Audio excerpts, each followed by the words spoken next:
sebuah perusahaan ya, terdapat sebuah truk yang datang ke area Lodindo. Lalu Sabita sang istri membawa beberapa buatan. Setelah itu dia berjumpa oleh Bu Yusi yang sudah menunggu kedatangannya. Selamat pagi Bu Yusi. Ini saya mengantarkan bahan kimia lagi ya. Ada dokumen juga 3 gendigen asal sulfat. Ini dokumennya Bu. Baik, selamat pagi Sabita. Saya cek dulu ya. Tolong bantu diturunin ya. Baik Bu.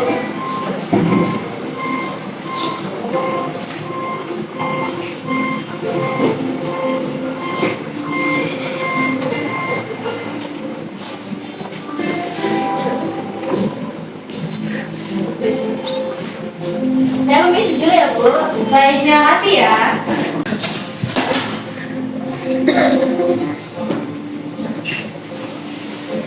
Sepertinya untuk Lodindo yang tutup ini agak sedikit kompleks.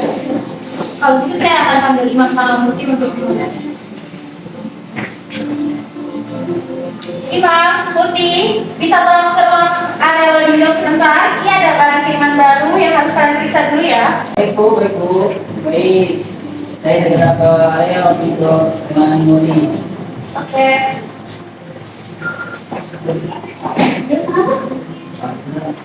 Dari di ruang area Lodindo. Tunggu bentar ya, aku pasang APD dulu. Kamu kok nggak pakai APD yang sih? Kayak taruh ini kakinya sama-sama.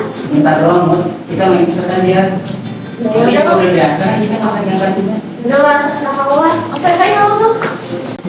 Ini Bu, nah untuk kembali dari sini, ini ada 3 cairan kimia baru tadi banget dikirim. Ada asam sulfat, jadi tolong kalian hati-hati karena habis ini saya ada urusan lagi, jadi saya sering ke kalian. Tolong dipindahin ke gudang ya. Aku siap dulu. Siap dulu. Oke, Imam. Sekarang kita mendaki cek juga ya. Nanti kalau saya udah aman langsung ke sebelah kanan. Oke.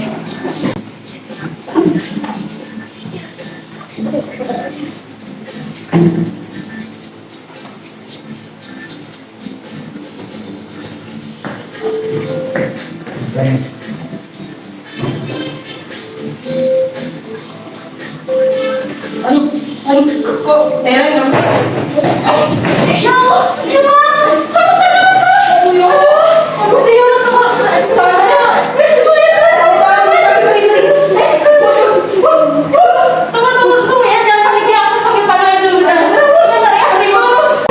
Iya Pak, ini Imam kena cairan ini Pak. Oke, jangan balik dulu ya. Kita langsung ke dalam, Pak. Kenapa ini, Om? Pak, ini kena serius ini Pak. Oh, ini kena serius. Ini saya kenapa? Ayo Pak, Oke, semuanya tahu dulu ya. Kita bawa ke STC. ayo Pak. Ayo Pak. Iya, ini Pak. Kami sini Pak. Kami sini juga Pak. Coba lihat dulu tuh kamu. Bapak, ini lihat Pak. Jadi, kita bawa ke STC dulu ya. Ayo. Ayo iya Pak. Ini orang ini ya, tenang, jangan takut. Ayo bisa Pak. Ayo Pak. Berapa? Bapak, ini saya kenapa? Tenang ini, tenang. Ini saya udah cairan. Siapa ini Pak? Nah, di sini ini, Om. Daripada kamu Bentar ya. yang besar sih.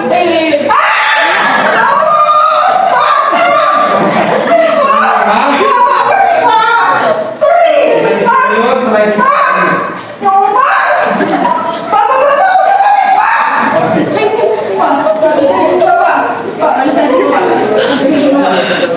tolong Pak, bagi saya yang sebelah sini.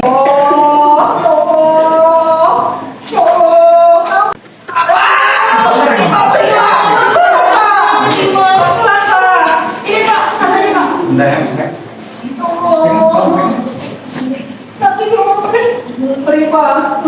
Makanya pakai APD Imam. Baik, maaf. Lain yang terkenal lagi. Asam sulfat ini adalah bahan kimia cair yang sangat korosif. Ia bisa melukai kulit hanya dalam hitungan detik, dan bila terkena, ia tidak akan hanya menyebabkan iritasi, tetapi juga luka bakar serius. Bahkan kerusakan permanen pada daerah tubuh yang terkena. Lalu bersentuhan dengan air atau botol batuan, reaksinya bisa menjadi lebih panas dan juga membahayakan. Oleh karena itu, karena juga berada di dunia kerja, satu detik ceroboh saja bisa menjadi titik awal bencana. Diduga, prosedur bukan hanya sekedar aturan. APD adalah atribut dan juga krusial. Jangan tujuh insiden untuk sadar, melainkan harus selalu disiplin keselamatan, dan itu bukan aturan, tetapi adalah penyelamat. Dia tahu kaki gue. Aduh, kenapa bisa kena ini? Oke. Baru kakinya Pak. Pak. Mari Pak, pergi Pak. Kalau Mbak bisa kembali ke sekolah saya Pak, tulis saya Pak. Bisa. Kayaknya mukanya ini parah Kak. Saya tiap masuk dulu ya Pak ya. Ekonomi ya, kan? Tolong, ambulan segera kesini ya, tolong ya, ini ada kesalahan kerja yang terjadi di industri cairan kimia ini. Oke, iya ini betul, makasih betul. Ya terima kasih ya Pak. Kita bawa saja Pak. Ayo, kita bawa ke rumah sakit supaya ditangani lanjut.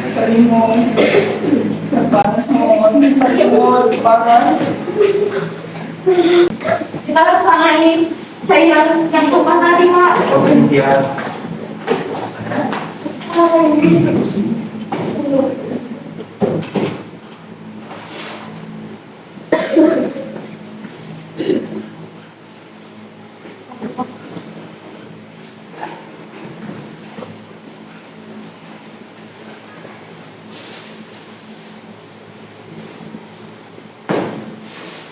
Ini Pak, ada yang kena tumpahan.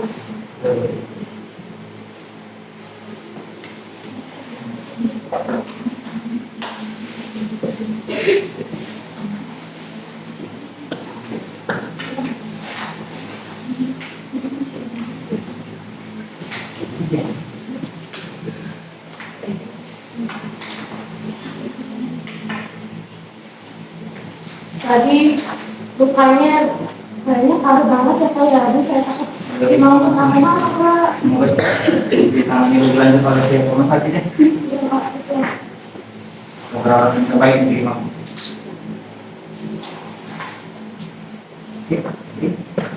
Jadi programnya sebenarnya Wah, kalau udah saya. Ini ada sih Selamat pagi, Bu. pagi. Ini Imam tadi ketika mengangkat jerigen, dia tidak menggunakan APD, Bu. Jadi tiba-tiba tanpa diketahui ada jerigen yang bocor sehingga tangan Imam dan kaki Imam terkena sulfat, Ibu. Loh, kok bisa ternyata Pak Pede? maaf izin, tadi saya begini Pak, karena memang saya ada yang lagi urus lagi di belakang, jadi saya cepat-cepat panggil Luki dan Imam untuk menulis semua kiriman yang baru datang. Saya nggak sempat periksa kalau dia udah pakai APD apa belum. Asumsi saya karena mungkin udah pakai APD, Imam juga lagi berusaha untuk pakai APD dulu sebelum nanti dia bertindak. Waduh, harusnya berhenti nggak boleh kayak gitu. Begitu harus tetap memastikan rekan-rekan kerja lo pakai APD ketika bekerja. Jadi gimana supaya mau sekarang udah tamain kan? Untuk Bang Imam sudah ditangani, Bu, oleh pihak rumah sakit lebih lanjut. Ya sudah. Nanti tolong Pak Noel temukan semua detailnya dan buatkan laporan ya. Baik, Ibu. Tolong informasikan ke rekan-rekan yang lain kalau kita siang ini jam 1 ada evaluasi ya. Pak Noel? Iya, Bu. Maaf, Ibu. Baik, Bu. Saya tunggu ya. Ya, Bu. Tahu suara ketawanya. Suaranya. Yang lain sudah kumpul? Ya, Bu. Ya sudah kumpul. Baik rekan-rekan sekalian, kejadian yang tadi pagi itu menjadi pembelajaran penting untuk kita.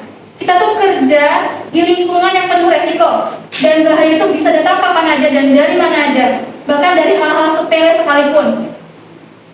Pak Noel, tolong dijelaskan laporan yang saya minta tadi. Baik, Bu. Saya bacakan ya, Bu. Oke. Laporan insiden hari ini, Jumat 18 Juli pukul 8.40.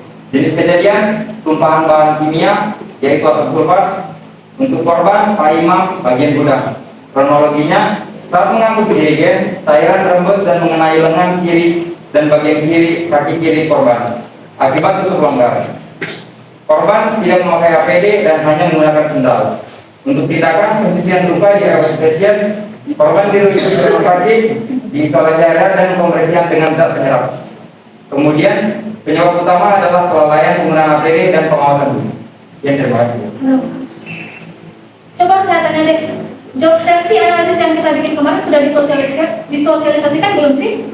Di situ sebetulnya untuk job safety analysis itu sudah kita selesaikan. Lalu untuk penerapannya sendiri seperti ini itu yang menjadi masalah utama kenapa masih ada kejadian seperti ini. Oke, boleh kepada Bu Yusifa, boleh dibacakan lagi job safety analysis saya dan kita sama-sama mendengar ya. Baik, berdirinya saya di sini untuk membacakan job safety analysis sesuai kesepakatan perusahaan kita. Jadi, Manuel bisa tolong dibantu.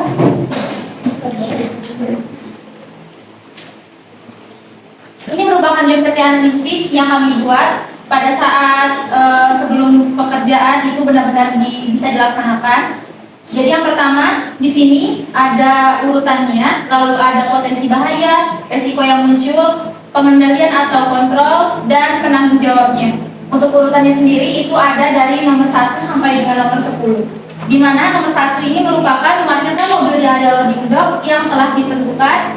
Yang kedua, mematikan mesin mobil dan memasang rem parkir. Yang ketiga, ini memeriksa kondisi jirigen sebelum menurunkan. Yang keempat, mengenakan APD lengkap sebelum menurunkan jirigen. Yang kelima, mengangkat jirigen dari mobil dengan hati-hati. Lalu yang keenam, menurunkan jirigen dari ketinggian mobil ke lantai. Yang ketujuh, memindahkan jirigen ke area tempat temporary storage, mohon maaf.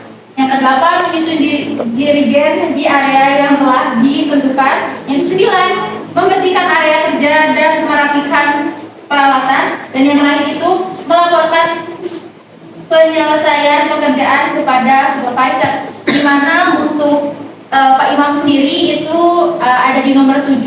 Itu betul di nomor 7, memindahkan jirigen ke area temporary storage, di mana potensi bahayanya itu menabrak dan pengendalian kontrol ini jirigen terjatuh dan bocor.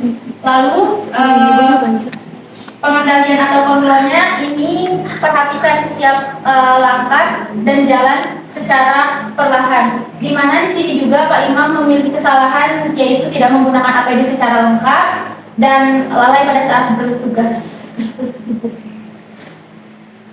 Terima kasih. Nah, dari sini Bu sudah jelas percuma saja ketika kebijakan prosedur seperti JSA sudah diterapkan, namun ada beberapa pekerja yang lalai dalam kenyataannya di lapangan. Jadi dan kebahayaan itu akan tetap ada kemungkinan terjadi. Benar Pak Noel, kita sudah punya prosedur dan job safety analysis yang jelas. Kemudian percuma saja kalau itu dibuat tapi nggak dipatuhi. Dan saya nggak mau terjadi terulang lagi. Jadi tahu doang itu nggak cukup. Jadi harus disiplin ya. Maaf ya Bu, ya terlalu saya kira ya kita tahu Bu, tapi ternyata fatal sekali Bu. Ibu, saya juga berbalik minta maaf sebesar-besarnya karena tadi saya sudah mengatakan padahal pakai APD gimana, tapi dia nih yang mengungkapnya, tapi saya lain kali akan berusaha untuk meningkatkan lebih baik lagi. Dan sudah, yang penting sekarang memang sudah selamat dan tolong lain kali saling mengingatkan ya. Saya tidak mau lagi ada kejadian seperti itu. Jangan sampai kecelakaan atau insiden terulang lagi, baru teman-teman aware sama APD. Dan mulai sekarang tidak ada lagi alasan untuk tidak menggunakan APD ketika bekerja. Paham semuanya? Paham. Keselamatan kerja bukan sekedar aturan, tetapi merupakan bentuk tanggung jawab setiap individu. Satu kelalaian kecil bisa berujung pada cedera serius. Gunakan APD, patuhi prosedur, dan saling mengingatkan. Karena tanggung jawab bukanlah beban, tapi wujud kepedulian demi melindungi diri sendiri dan rekan kerja.